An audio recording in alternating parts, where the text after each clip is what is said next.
Hello and welcome to the brand called You. I'm Sandeep Tyagi, your host, and today the brand we are speaking to is Ramesh Hariharan. Ramesh is co-founder and CEO of Strand. He's also a professor at Indian Institute of Science, a member of Indian Academy of Sciences, a distinguished alumnus of IIT Delhi, and one of the smartest, if not the smartest person I know. So it's a great honor to welcome him to the show today. Welcome, Ramesh. Thank you, Sandeep. Thank you for the kind words as well, and very excited to look forward to this interesting platform and the conversation. First question, let's get into it. What is Strand Genomics and what does it do? So Strand is what I call a genomics company, I guess, going by the name. And what that means is that we focus on reading the DNA and related things like RNA, proteins, a bunch of related things. And we use that information to make sense of um, disease, what it means for our disease, how can we use it to diagnose diseases, how can we use it to enable better treatments, how can we use it to discover new phenomena that might yield tomorrow's diagnostics and treatments. So, And so we've kind of heard of DNA. Everybody is somewhat familiar with it. But put it in context. What does it mean to read DNA? How big or small is DNA physically? And how does one even read it? What does it mean to read it? so DNA is super small, right? Even uh, sub uh, sort of nanometer level stuff. And so uh, it's what does reading mean is a good question. So most of the things, when we say we read something, our views that we can look at it, right? And we think of we can our visual system is what will enable us to sense things. But beyond a certain scale, it's no longer the visual system that allows you to access these things.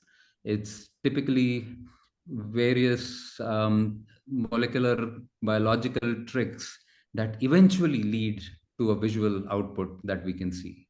And of course, we don't see it, cameras see it, and then software analyzes it, and then we get the data out. But these molecular biology tricks essentially emulate what is happening in the human body. In the human body, DNA that's sitting inside is read constantly, is converted in various forms. There are recipes sitting inside that are executed. And so there's a whole army of molecules inside our body that does this reading of DNA on a routine, and we don't even realize that that's how our lives are built upon, right? Our daily lives depend on that. Hmm. And we've just gotten better at taming all of that and putting it in a machine and making it do it in a controlled environment, letting out light signals which can be monitored through cameras. And so it's very indirect So reading. just to keep making it real, how many DNA strands would one have to stack, together for it to be visible to a human eye? So, um, so the way it works, so our DNA is about 3 billion characters into two. We have one copy from each parent, so 6 billion characters, and that's a lot of characters. 6 billion, right? Imagine reading 6 billion. Even if somebody were to give that to us, I don't think we would be able to. We would have the patience to read through it. So Hmm. we end up chopping it up into tiny pieces. So you get these billions of tiny pieces, and every piece has to be read, and you Hmm. have to make many copies, thousands or tens of thousands of copies of every piece to enable the light signal that comes out of it to be powerful enough uh, for a camera to see. And imagine billions of these reactions going on, each one, being read, let's say thousands or tens of thousands of times, and then collectively all of that light signal coming out, and cameras monitoring it and software decoding it.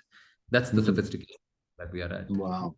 So at a given time is like one type of strand is read. It just seems fascinating that billions of these things are. I mean, I'm imagining things like light diodes emitting lights and somehow the pattern is getting recognized. Is it a good image or not really? Um, so imagine a sort of a surface where you've dug a billion tiny wells, Mm, a billion of them. In each well, one of these pieces of DNA, that's your entire DNA was chopped up into pieces. One of those pieces has gotten into each of those wells. So there are a billion of these wells. Inside that well, uh, there's a reaction happening which now is very popular. It's in popular parlance now, a PCR reaction. We all know mm, PCR thanks to COVID. mm. Uh, that it takes that little one piece that goes in and multiplies it and makes many, many copies of it. And those copies in each of the billion wells, each well operates by itself. So in each well, all the copies of that single DNA strand that went in will together emit light in synchrony. They all have to emit the same type of light, because if they do their own thing, each one does its own thing, then the light that comes out is highly confused. You don't know what's going on.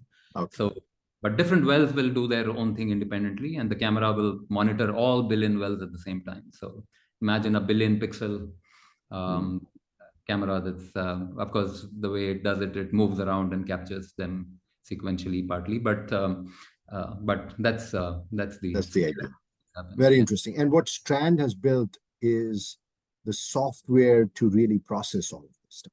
Yes. So the once the camera does its bit and the data analysis happens, it gives you a file where what started as DNA sitting inside your blood cells or your any other cells in your body makes its way onto the computer disk as a sequence of characters. Unfortunately, not a monolithic sequence that captures your entire DNA, but remember, we chopped up the DNA into pieces. So all of those tiny pieces, the sequences for each of those, and there are billions of these pieces, all of them come together into a computer file. And that's where we start our work. And we go from there to the eventual application of what it might mean, for instance, to a patient. Right? That's where Strand So, focuses. so how big is the file for a human DNA? What So would it take to carry a DNA of a person? if you sequence your entire genome, that would lead to about what is called 100 gigabases of data, which compresses into few tens of gigabytes, a file with few tens of gigabytes. And depending on what compression you use, it could be 20 gigabytes or 40 or 50 gigabytes. But that's roughly the scale that one human genome uh, yield.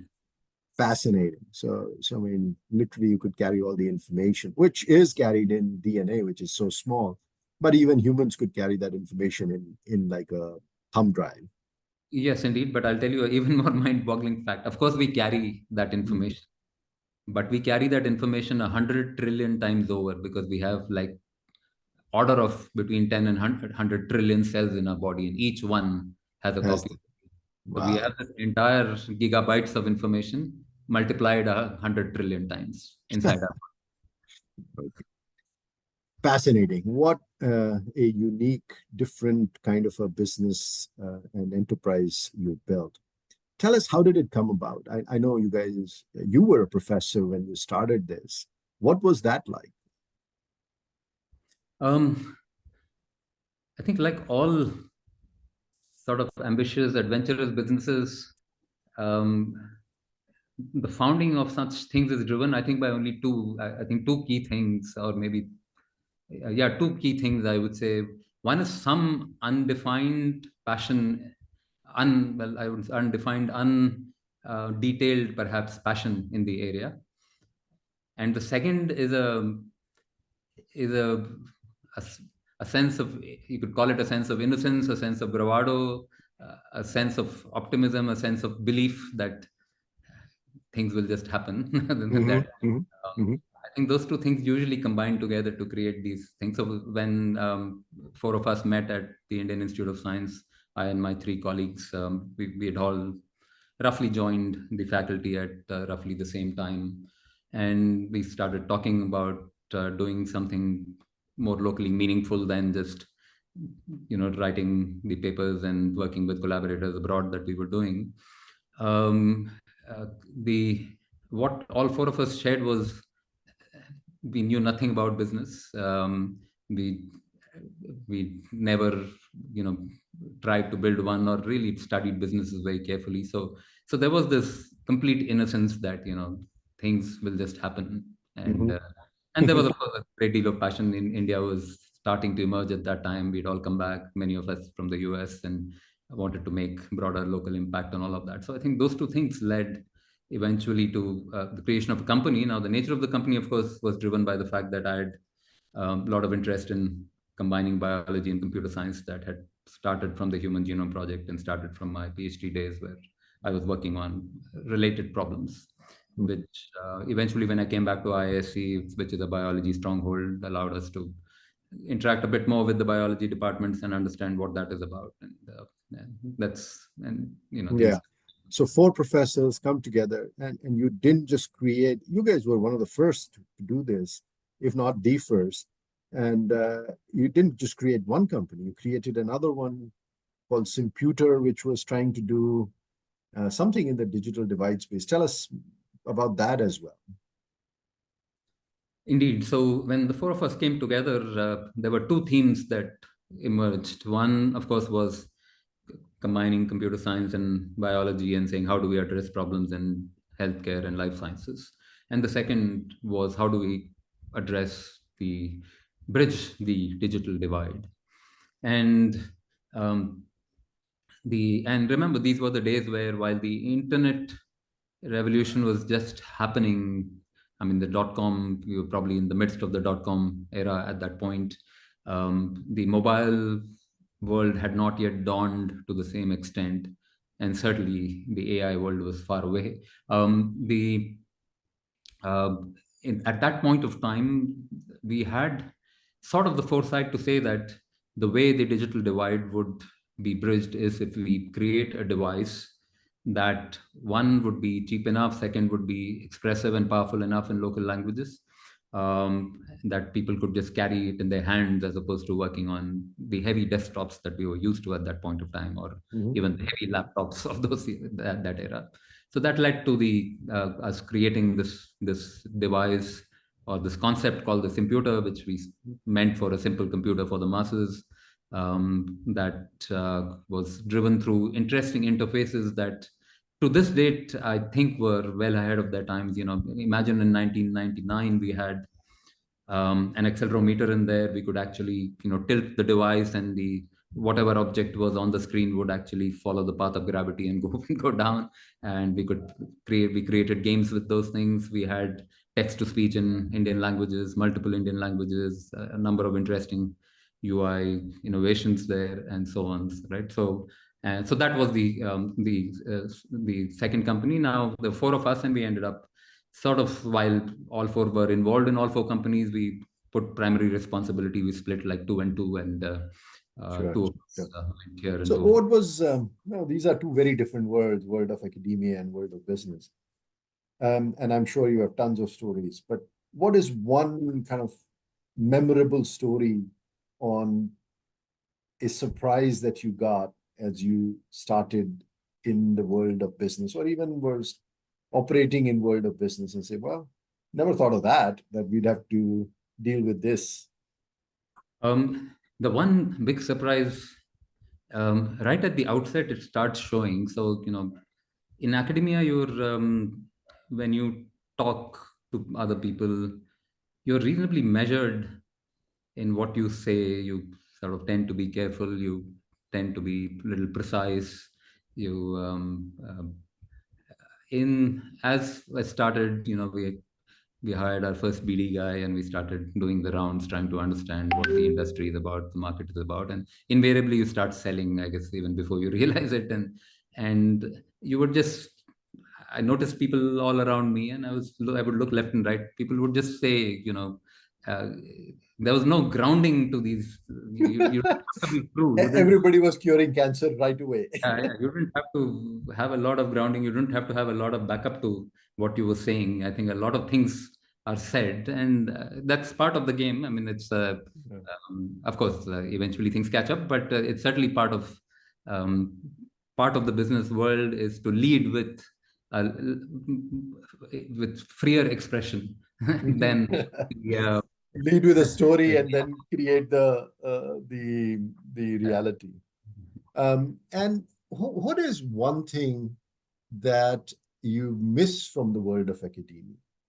You know, if you kind of say, well, I wish that was a nice feature of my life when I was in academia. yeah. So I think when I look at my life in particular, I think both the academic life and the industry life have both been intense. But there's one notable difference is that in the academic world, you know, it was truly up to you to completely define your time. You could say, these 2 days I'm just taking off. I'm going to work all through the nights on these 3 days, and stuff like that. As you come into industry, and particularly a little deeper in, you see that there's a lot of constituencies that are dependent Mm. on you, and it's no longer um, that you can, while the intensity is the same and while you still have the same, you can architect the same freedom, you have to be a lot more answerable to many different constituencies, which means that you have to manage your time. You will typically not have that same level of being able to just ad hoc say, I'm going to take these 2 days off, I'm going to work 3 days at night Yeah, later. yeah, Got to yeah. architect your life a little more, with a little more structure, which is doable, but it does need more maturity, more work. Yeah. Yeah. Now you also spent several years in US at NYU doing your PhD. Um, what does that feel like? I know you were one of the early people to come back. A lot of people have stayed in both geographies, but that decision, how did that shape your journey? And is that something you ever wonder what were the options and what would could have been different for you? So the decision to come back was sort of a given. I had left India by the pretty much had made up my mind that I would come back. Of course, I didn't fix a date to it, and that um, just was happenstance that uh, my postdoc was in Germany, and so uh, it was disconvenient to go to Germany and just continue on to India at that point of time. Um, I've not at all questioned, that branch ever as to what life would have been if it had continued in the US, Mm. uh, because every branch has just so much to explore. Mhm. That even coming back to India, there was a choice of whether I should go to IIT Kanpur or come to IISc, and I'm sure if I had been in IIT Kanpur, life would have been very different, but it would have been equally interesting in different ways, perhaps. Mhm. What I do look back though on one thing is I've realized that the days in school, PhD days or even perhaps undergrad days, are golden opportunities to learn a lot. We don't think of it that way because we're going through the motions and there's too much to do and we're catching up and so on. But looking back, if I were to be back in, there's always this thing about, particularly perhaps we've grown up in this Indian system where you go through, you want you as quickly as you do your PhD in 3 years, 4 years, do whatever, do good. Mhm. Mhm. One thing I would do if I were to look back would be I would have spent an extra year in my PhD just exploring, because now you're in an environment where somebody is paying for you, and you've Mhm. got all these professors from which you can learn. You can take any course you want. Um, I would have just spent an extra year just taking 10 other courses and learning Mhm. in Mhm. very different areas and broadening myself. But Mhm. at that stage, you want to just move on and get to the Just next. rush through it. Yeah, very interesting. That's, Um, okay, well, let's transition a bit to your um, journey more recently. I know your company has gone through a transition from being a startup to being part of a large um, industrial company. Strand is now part of Reliance family. Tell us how that has shaped the company. What has the last few years been in trying to build this to the next level? yeah. So over the the last several years, right? So we started 2 decades ago. We were in uh, a field that is not, at least when we began, and for a large chunk of our evolution, was not a field that is a traditional business field, right? It's an emerging technology field. People are trying to figure out how this applies, what are the applications, how can it be useful, how can you build businesses around it. So we had to evolve with that. I mean, our business models evolved as we went along, and we reached a certain stage where we felt that we are now at a point where I think there is um, things have reached a level of maturity where a lot of the work that's been done over the last 2 decades can now actually bear fruit in terms of coming out and impacting the masses. But it's going to need, again, a, a, a 5 to 10 year horizon where somebody is not looking at quarterly EBITDA, but looking at a broader impact over a period of time. And that's what led to our conversation with Reliance, saying, look, this is what we are looking for. We are a passionate team. We've got tremendous depth in the area. We've got experience in the area. We see opportunity in the future. We need that umbrella which gives us the ability to execute over a period of time and aim for larger impact. And financial investors typically would have shorter time frames and more myopic views to the whole process.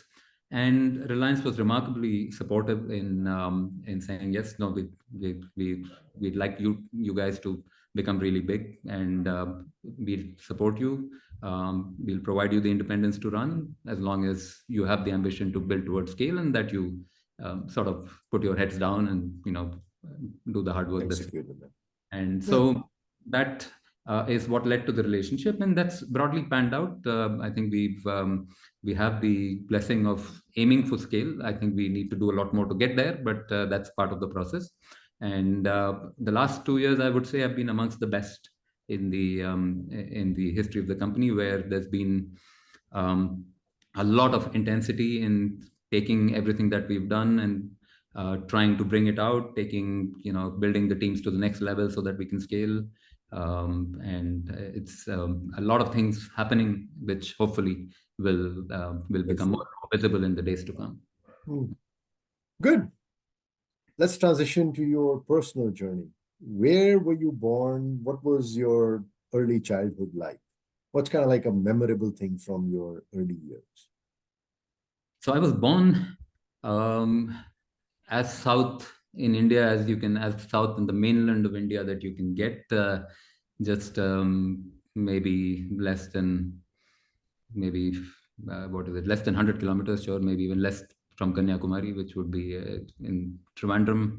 My family is from there. My both sets of grandparents lived in this small community in Trivandrum. It's a Tamil-speaking community, but settled in Trivandrum. I guess it's relatively border areas. So, in those days, the distinctions were less stark than they are today.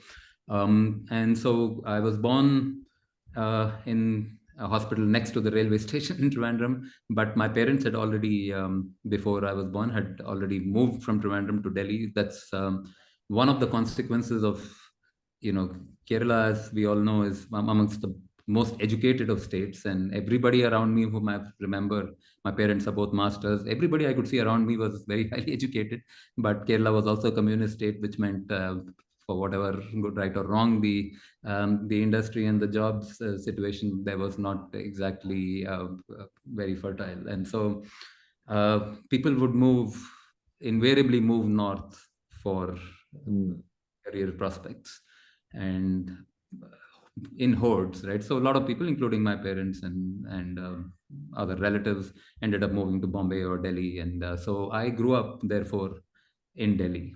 So born in Trivandrum, but very early on, as like a baby, moved to Delhi. Yeah, well, Trivandrum was just you go back to your to have parents' home to get childbirth.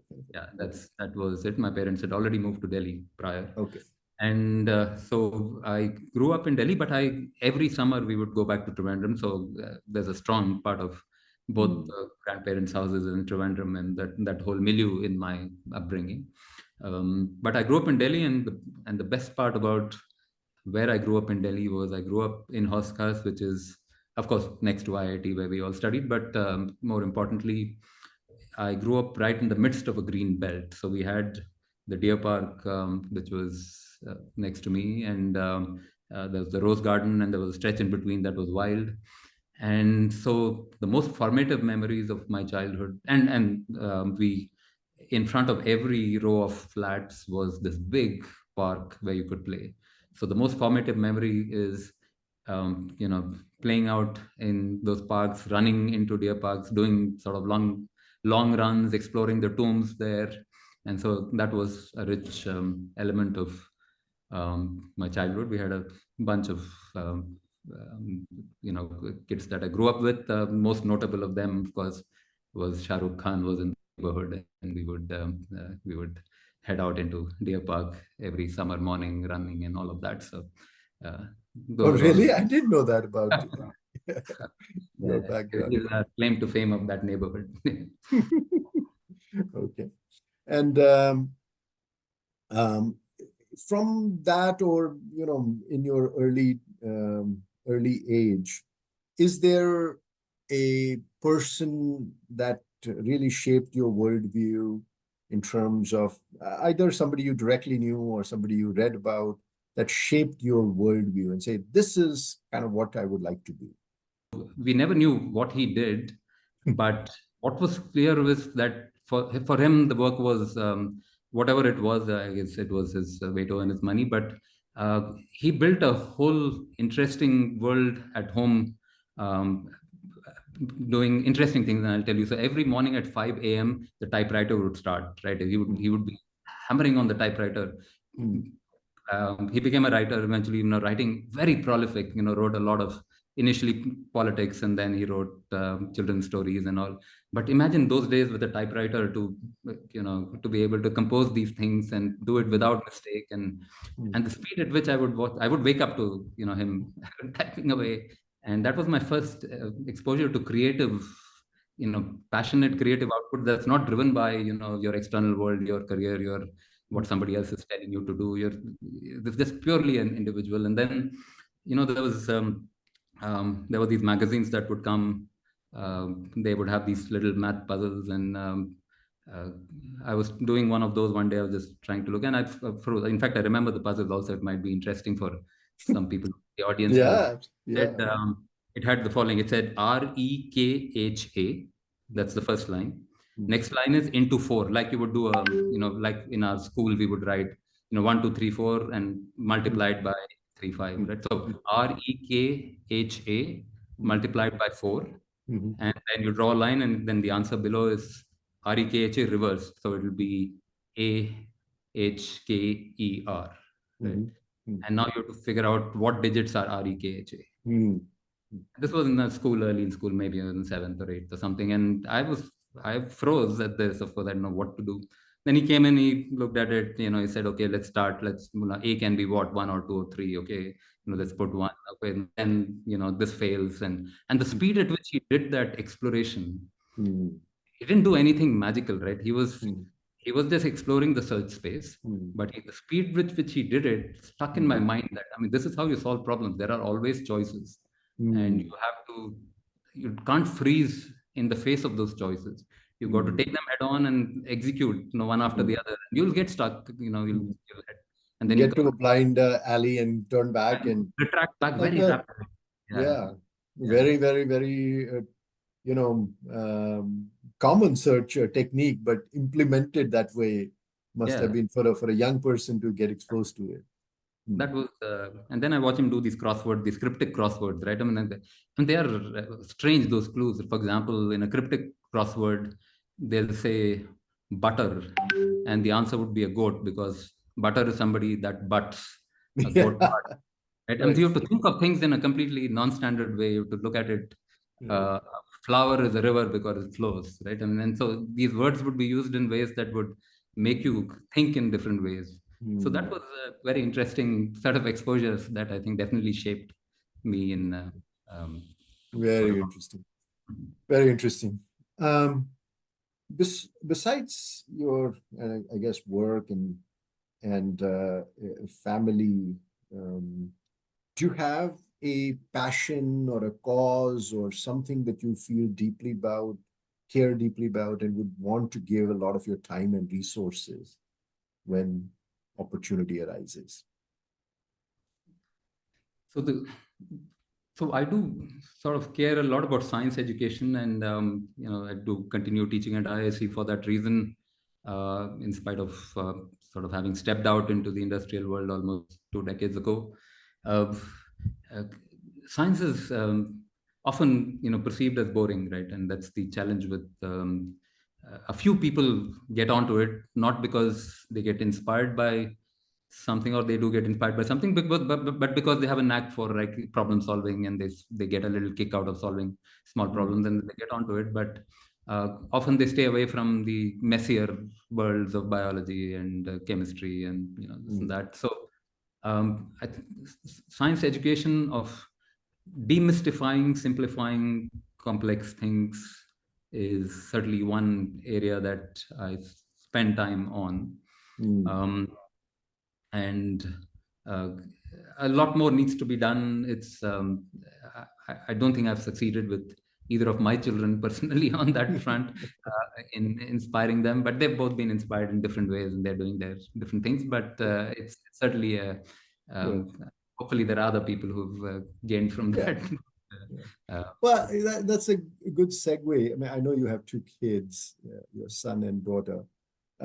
For the next generation, as you kind of watch them go through their journey and you watch your other younger people, what is one or two pieces of advice that you wish younger people would listen to or imbibe, that you try to give? We all have our pet things that we want our younger folks to learn. What is yours? When somebody comes to you and say, guide me, what do you what kind of things do you want them to really, really know?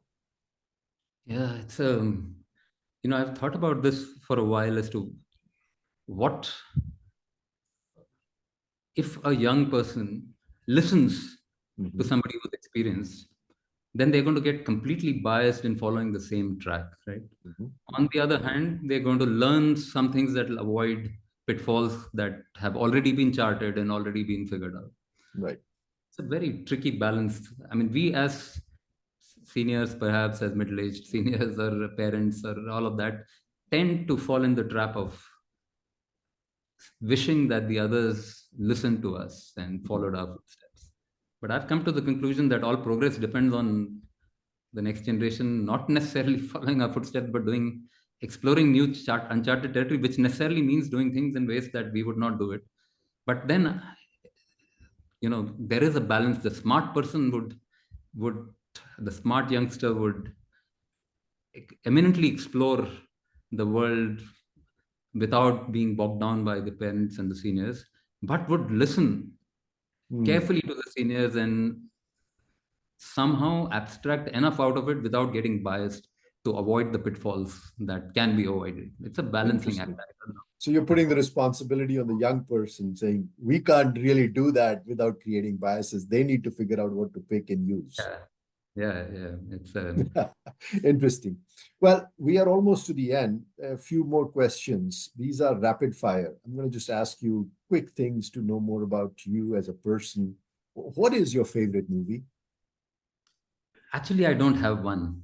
I've been terrible at movies. I I barely. think Shah Rukh Khan would be disappointed, man. Yeah. Shah Rukh Khan. I watched Dilwale Dulhaniya Le Jayenge just to see Shah Rukh Khan, but that's one thing I don't have. I don't have Uh-huh. a favorite movie. Okay. What's your favorite book? Many of them, but the one that sticks to my mind to date is the Sherlock Holmes series that I uh, read as a child. Somehow that it Comes to your mind. Very keeps interesting. there, it stays Yeah. there. A lot of other things have inspired me, but that stays there. Yeah. What does spirituality mean to you? And it's a short answer.